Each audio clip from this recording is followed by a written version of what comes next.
Welcome to my quick guide on how to tell what's inside of each of these blind bags for the Super Mario Lego character packs. Each bag has a random character. There's 20 in the box that gets shipped to the store, and there's 2 of each 10 character in the box. These packs are blind bags, so no, you can't see inside of them, but you can always feel them to tell what's inside. In this guide, I'm going to be talking about the pieces you can feel easily, and how you can separate characters into groups to quickly discern what character you have in your hand. But more on that later. First, I just wanted to talk about how cool they look and why you want character packs. These characters all interact with your Mario, and they look fantastic. In this first wave, we have Blooper, Bob-omb, Bullet Bill, Buzzy Beetle, Eep Cheep, Fuzzy, Paragoomba, Peepa, Spiny, and Urchin. But before you run out to the store to go and get them, or order them online, the first thing you need to know is which ones you want. Do you want all of them, or just a few? Either way, this guide will help you figure out what you have so you're not buying spares just to get what you want. In order to tell what's in each bag, I highly recommend having either sticky notes or some sort of way to attach a piece of paper to the blind bags so that you can label them appropriately once you've figured out what's inside your bag. That way, you're not sitting there wondering what you've already found and what you still need to find. So grab your pencils, grab your paper, write down each of these names. There's 10 of them. Have that prepared so that you are ready as soon as you've decided what's in that bag to stick it, label it, and then you're done with it. Each character is going to have unique pieces that will tell you exactly what's in each bag. Blooper has a big coral piece, and honestly, that's the easiest piece to feel for this set. When you're feeling for Blooper, just feel for the coral. It's really stiff and firm. It has a lot of awkward edges, and it's got those 3 little dots sticking up. If you are not 100% certain on your coral and you want to double check and you want a for sure piece indicator, Blooper has a 2 wide tile that has little teeth coming down. Bob-omb is tricky. You're going to be feeling for the small pieces. He has a flame piece that is completely unmistakable with any other piece. It's grooved, it's shaped like a flame, and you can isolate it by shaking your bag so that the smallest pieces will fall to the very bottom. And then you're going to want to search along the bottom of the bag, isolate the flame, and once you've found that shape, you'll know you have Bob-omb. Other than that, the feet are confusing. Other characters have feet. A lot of the side items in Bob-omb, they come in other sets. The little piece that holds the candle that sticks out could be mistaken for other pieces in other sets because it's so small. Honestly, you have to find the flame to know for sure that you have the Bob-omb.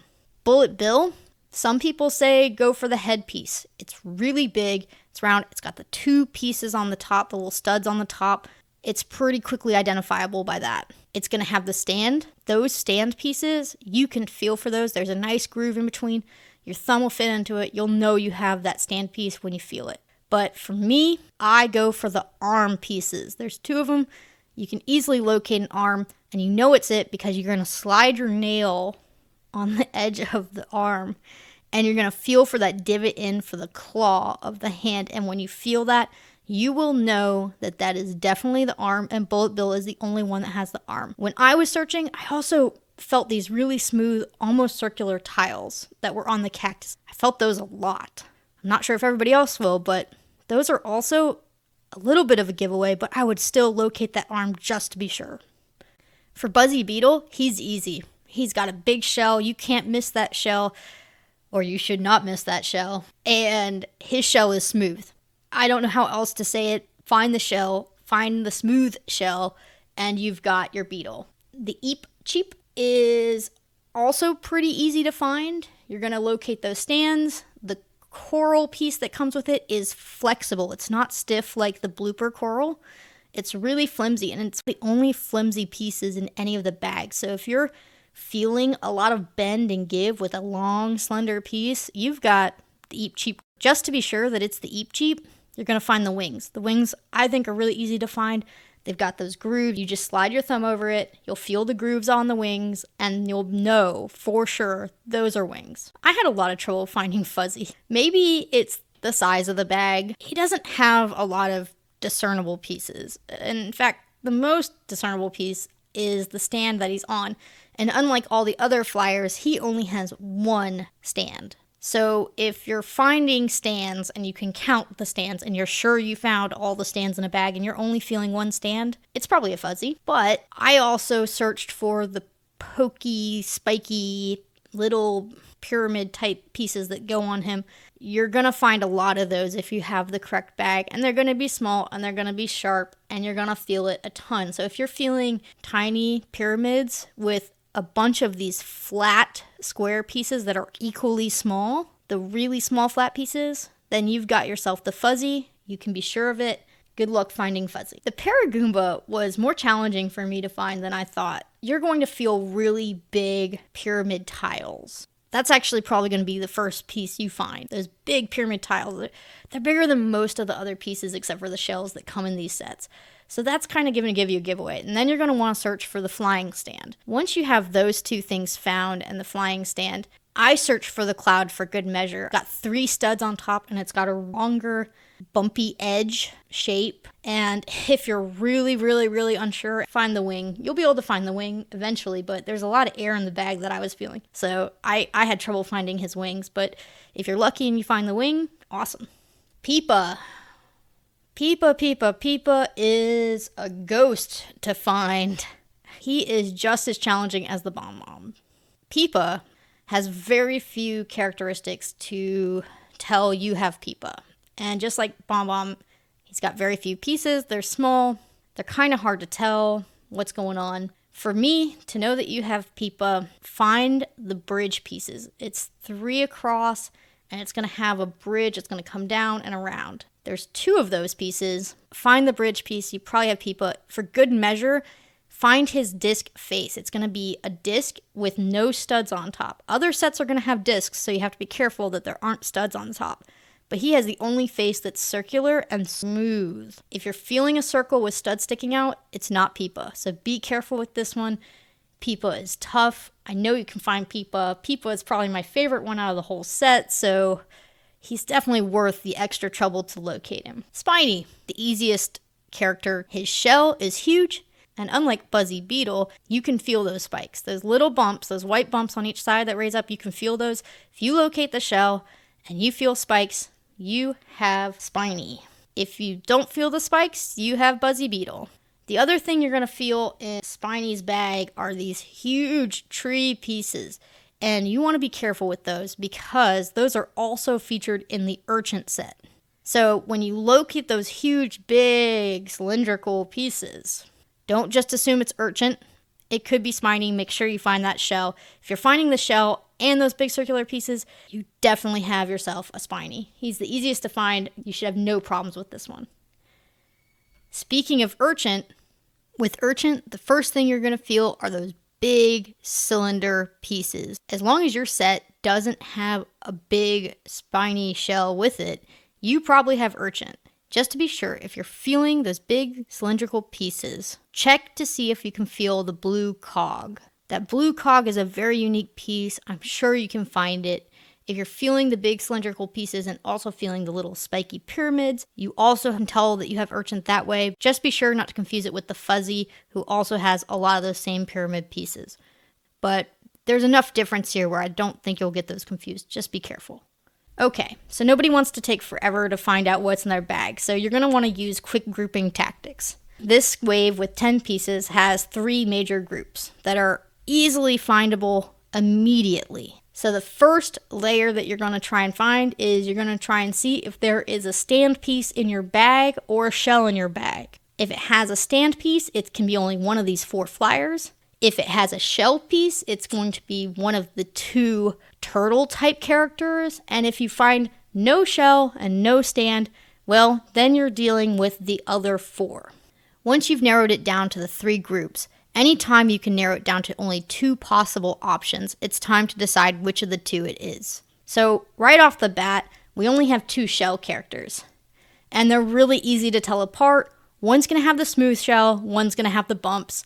Those 2 you can knock off the list immediately. Alright, other easy pairings. The huge cylinder pieces are easy to identify and narrow it down to 2. That'll put you between the Urchin and the Spiny. The wings are easily recognizable. That'll put it between the Paragoomba and the Eep Cheep. When you're feeling the cylinder pieces, simple, look for the shell. If it has the shell, it's the Spiny. If it has the cog, it's the Urchin. When you're locating wings, this one's a bit more complicated because you're also going to have flying stands. So it has two things that are the same. That's why I'm saying that for the Paragoomba, you're going to want to find that cloud piece. And for the Eep Cheep, you're going to want to find the coral. That way, you'll know exactly which one you have and you don't get them confused. All right, so that takes 5 off the list. Really quickly. Really big pieces, really easy to tell. Those 5 are going to be the easiest ones to pick out. Now let's get into the harder ones. The next one I like to be able to bump off the list is the Blooper. I think that coral piece is so unique, so large, so easy to feel that you're not going to need to narrow it down to 2 choices to know you've got Blooper. I think that as long as it doesn't have a flying stand in it or a shell, and you're feeling that huge coral piece, you know you'll have Blooper. Trust me on this one. You will just know. The next way I want to pare it down is Bullet Bill versus the Fuzzy. I think that Bullet Bill is so recognizable that you're not going to have any confusion between Bullet Bill and Fuzzy. Once you locate those flying stands and you have no wings, for Bullet Bill you just have to locate the arm or that huge headpiece with the 2 studs coming out, and you'll know you've got Bullet Bill and not Fuzzy. And if there's no wings, you definitely don't have Eep Cheep or Paragoomba. Cool, so now we're down to the 3 hardest packs to tell what they are in my opinion. Technically, Fuzzy is already isolated, and you should know you have Fuzzy based on elimination. But when you're feeling packs, eliminating things is pretty tough to do. So let's talk about Fuzzy one last time. You're going to have to look to the flying stand. There's only 1 flying stand. That's the biggest giveaway. And then you're going to have to feel the bag very carefully. It's going to be a pretty thin bag, very light bag. You're going to feel for those pyramid pieces. They're going to be prickly. And then you're going to have a lot of extra little pieces that are the flat 1x1 tiles. You'll feel a lot of really small pieces in this bag, really small pieces. Just be sure to be careful you're not confusing him with Urchin, but honestly, if you're feeling those huge cylinders, you're going to know you don't have Fuzzy. All right, that brings it down to our last 2, the 2 that I think are the toughest to know what you have, and boy oh boy are they tough, but like I said before, to tell the difference between the 2, you're going to have to look at the details. The Bob-omb has the flame piece. It has a little pokey piece on top to hold the flame. It's got feet. If you can locate those feet and you've eliminated all the other options and you're down to Bob-omb or Peepa and you have feet, you probably have a Bob-omb. Peepa has the circular face. Remember, you're going to go for that circular flat face, and Peepa has those arch tiles. Those arch tiles, I know you can find those. They take a little bit. You're going to have to feel quite hard to know for sure you have it, but go for the arch tiles, go for the circle. If you make sure that you have both of those pieces combined, you can't go wrong. Good luck with those 2. And if you have successfully done that, you have now learned how to find all 10 characters in each pack without looking in the bag first, without opening it. Congratulations! I hope my guide helps you find the characters you want. If you found this helpful, please feel free to leave a like. If you have any questions at all, put in a comment. I'll try my best to answer them. Have a good day, guys. Enjoy your Mario figures. These sets look awesome. See you next time.